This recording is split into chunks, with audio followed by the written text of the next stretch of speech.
Have you ever seen someone call the cops and it backfired on them? 5. Yes, this happened to me. I was leaving a parking lot of a grocery store and pulling out onto a very busy road. There was a car in front of me also turning right onto the busy road. The car in front of me started to pull out. I looked to the left for traffic and let off my brake and rolled into the back of the car in front of me that had stopped instead of pulling out into the brake of traffic. Completely my fault. I have no problem admitting that. There was no damage whatsoever to either vehicle, not a transfer of paint or even a simple scuff mark. The driver of the other vehicle was livid and insisted on calling the police even though I had already given her my insurance info. The police did show up about 30 minutes later and started gathering our info. In less than 5 minutes I was told by the police I was free to leave and not to expect anything to ever happen since not only was there no damage but the other driver was driving without insurance and had been cited for no insurance previously. I left as I watched her being loaded into the police car. 6. This was back when I was in HS. My senior year. This freshman girl decided to accuse me of rape. She picked the wrong day to make the accusation. What she forgot is I was a wrestler on the HS team, and I'd been at a tournament the whole day, took third place. Everyone is talking about it on Monday and I'm nearly a pariah. I get pulled into the dean's office for an interview with the police, the principal, and the dean of students. With the eyewitness accounts of my teammates plus various other participants in the tourney and the school bus driver's paperwork showing we arrived back at the school several hours after the alleged rape, I was quickly cleared. After that she had charges filed against her in juvenile court for filing false charges and making a false report. Judge sentenced her to 2 months in juvie and was on probation till her 18th birthday. Wow, this answer really took off. Please keep in mind this is high school I'm talking about. She was like 14 or so. So, I'm glad she got something and learned from it. And yes, I would have gotten the worst of the sentencing because I was over 18 at the time. But let's try to remember folks, teenagers do dumbass shit. I know I did. Luckily the school had a decent lawyer in the room to rep me in the initial interview.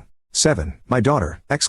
She was grounded and I wouldn't let her out of the apt. She was 15 I think and I had seen her trying to sneak out her bedroom window. So she called the cops telling them I was holding her against her will and I was standing in her bedroom door listening to her. They asked to speak to me. She said they want to talk to you, you are going to jail. While I was on the phone with them they could hear her screaming and breaking stuff so they sent the cops out. She got taken away for destruction of property and I don't remember the rest. They didn't arrest her but they did take her to the psych ward.